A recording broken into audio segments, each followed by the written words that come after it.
this 4-part series, get an inside look on the making of one of the most anticipated titles in gaming history. This is Inside Assassin's Creed III. Ever since Europeans arrived in North America, they had been involved in shipping goods back and forth across the Atlantic Ocean. In order to make this economic system work, the British tried to control the goods that are going to the colonies. And it was those goods coming back and forth which made a few places on eastern North America important. Whether it's the Boston Tea Party or the Boston Massacre. Fire! We have these big historical events that we can situate our game around. All of these events that people have a rough understanding of, but they've really never experienced.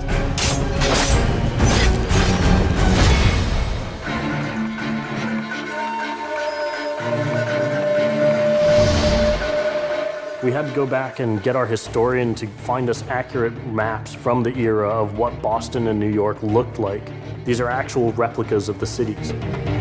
If you're familiar with those cities, you should have that sort of eerie feeling of finding familiar sights. We really wanted to push the animations and just make it look like it's a real living world. As you walk through the crowd, you'll also see animals in the streets. They'd have a pig, they'd just clip his ear in a certain way, and they'd let him go in the street. And then he'd eat garbage, and then when it was time to eat the pig, you'd go and find your pig, and you'd slaughter it and eat your pig. We've got a lot of new ingredients that just bring a new, fresh feeling to the gameplay inside of the cities.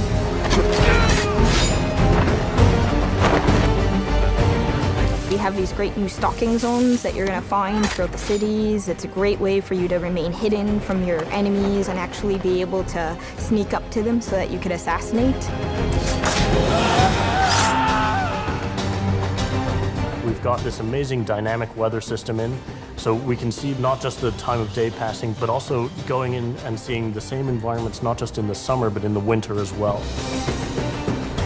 Even though it's a much more condensed area in the city, you actually have to be more careful. There will be carts moving past, so as you're running along the buildings, escaping some snipers, you'll be able to just dive off into a hay cart that's driving past. You'll be able to jump out of that, free run quickly through the streets, through a building, and jump out the other side. See people inside freaking out as you run past through their kitchen.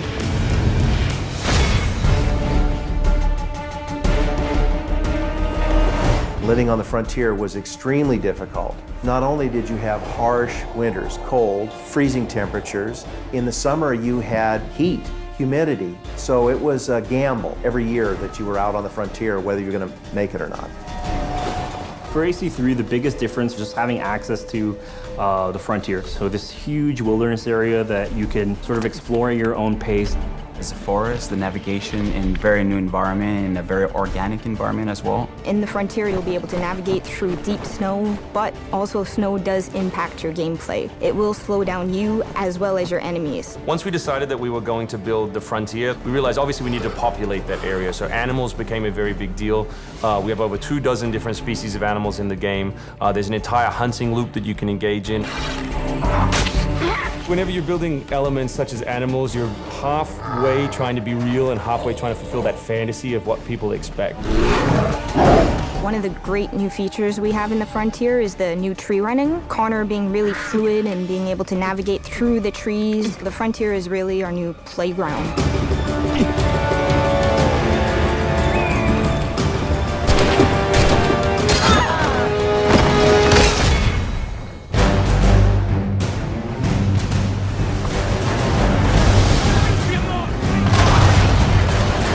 This war at sea was truly a global war and involved not only the British, but the French and the Spanish and the Dutch.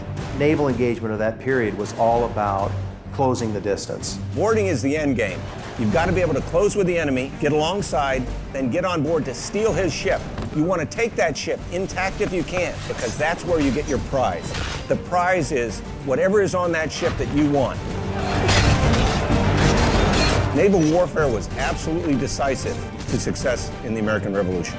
Commerce comes by sea, at the same time invaders come by sea. You control the sea and you control the conflict. It's a huge part of the historical period. The Revolution is won pretty much at Yorktown by a blockade of ships. You know, we can't ignore this part of the history. This is critical. this is something that we have to do. We started a whole team up just to specifically focus on the naval experience.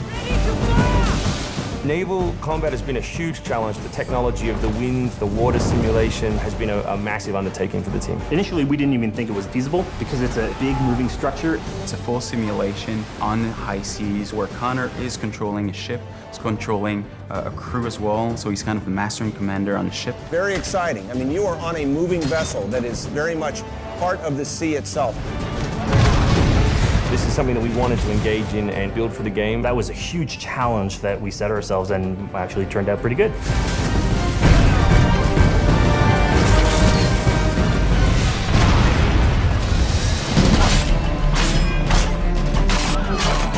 If you haven't played any Assassin's Creed games before, we really think this is a great point to get on board. It is a new story, it is a new character. This team is full of people who love making Assassin's Creed, who are delivering just an astoundingly polished and fun experience. As a creator, nothing gets better. To be frank, it just looks great. Seeing all of this coming together at the end, it's amazing. For new fans, really, this is about as good as it gets. It's by far the biggest and best Assassins yet.